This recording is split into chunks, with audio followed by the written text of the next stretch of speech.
இந்த உலகத்தில் இறைவனை தேடுற மக்கள் நிறைய. ஒவ்வொரு குடும்பத்துலேயும் ஒரு சின்ன பிரச்சனை வந்துட்டால் கூட இறைவனை தேடுவாங்க. அது ஒரு சாதாரண விஷயமா போயிடுச்சு. ஏன்னா அவங்க தேடி தேடி பழகிட்டாங்களா, கிடைக்கல. அதனால் திருப்பி என்ன பண்ணுவாங்க, தேடிக்கிட்டே இருப்பாங்க. சில பேர் கோயிலில் போய் தேடுவாங்க, சில பேர் மலைகளில் போய் தேடுவாங்க, எங்கெங்கேயோ தேடுறாங்க. இறைவனை போய் எங்கெங்கேயோ தேடுறாங்க. ஆனால் இறைவன் அவன் ஒரு ட்ரிக்கு வச்சுருக்கான். எப்படின்னா, இந்த பிள்ளைங்க ஏதாவது பிள்ளை ஒழிச்சு வைக்கணும், அம்மா காசை பணத்தை ஒழிச்சு வைக்கணும்னு சொன்னால் பிள்ளைங்களுடைய படிக்கிற புக்கிலே வச்சுருவாங்க. ஏன்னா அவங்க எடுக்காதது அந்த படிக்கிற புக்காக இருக்கும். சில பிள்ளைங்க அதை பார்த்து அந்த புக்குக்குள்ளே வச்சுருவாங்க. அந்த மாதிரி இறைவன் என்ன பண்ணுறான்னா, தன்னை எங்கே வச்சாலும் தேடிக்கிட்டு தெரிவாங்க. இந்த கள்ள பெருமக்கள் எங்கேயாவது தேடிக்கிட்டே தெரிவாங்க அப்படின்னு சொல்லிட்டு ஒவ்வொரு மனுஷனுக்கும் உள்ளத்துக்குள்ளேயே என்ன பண்ணிட்டான், ஒழிஞ்சுக்கிட்டான். அவனுடைய எமோஷ்னல், அவனுடைய அன்பு, அவனுடைய காதல், அவனுடைய புண்ணியத்துக்குள்ளேயே, அந்த உள்ளத்துக்குள்ளேயே ஒழிஞ்சுக்கிட்டான். அவன் வெளியில் வரல.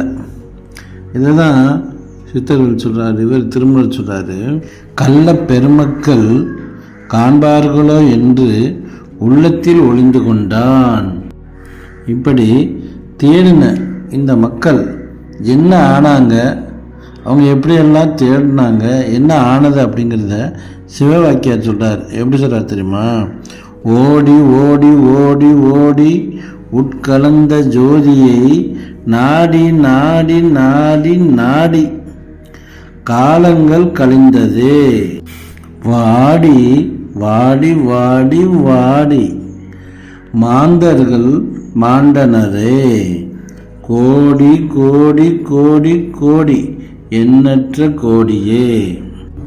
அப்போது இறைவன் எங்கே ஒளிஞ்சிருக்கான் அப்படின்னு பார்த்தீங்கன்னா, ஒவ்வொருத்தருடைய இதயத்துக்குள்ள, அதாவது அன்பில் ஒளிஞ்சிருக்கிறான். அதை தான் அன்பே சிவம் அப்படின்னு கூட சொன்னாங்க. ஆக்சுவலாக அன்பு நம்ம இறைவனை தேடுறதுக்கு அப்படியே அலங்காரம் பண்ணுறதில்லை, கோயில் கட்டுறதில்லை, பள்ளிவாசல் கட்டுறதில்லை, இல்லை சர்ச்சை கட்டுறதில்லை, இல்லை. அன்பு மனிதர்களை, நம்ம மற்றவர்களை எந்த அளவுக்கு நேசிக்கிறோம், எப்படி நேசிக்குங்கிறத பொறுத்து தான் அந்த இறைவனுடைய அன்பு நம்ம மேலே வரும்.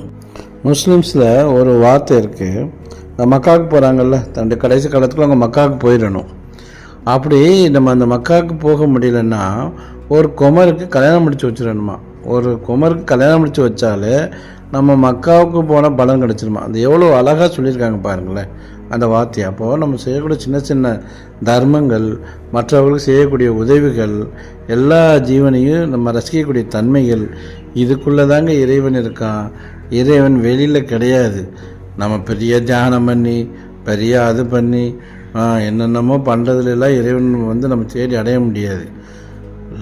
காதல் பண்ணுங்க, எல்லாரையுமே ஒரே மாதிரி நேசிங்க, அன்பு வைங்க, ஆட்டோமேட்டிக்காக அவன் காட்சியாக இருப்பான். இது வெறும் வார்த்தை இல்லை, இது அனுபவிக்கப்பட்ட வார்த்தைகள். வேற எங்கேயும் தேடி தேடி காலத்தை வீணாக்காதீங்க, உங்கள் உடம்பையும் உட்கூற்றையும் வீணாக்காதீங்க. நல்வாழ்த்துக்கள். இந்த வீடியோ உங்களுக்கு பிடிச்சிருந்துச்சுன்னா, உங்கள் வாழ்க்கையில் ஒரு மாற்றத்தை ஏற்படுத்துச்சுன்னா மறக்காமல் லைக் பண்ணுங்கள், ஷேர் பண்ணுங்கள், சப்ஸ்கிரைப்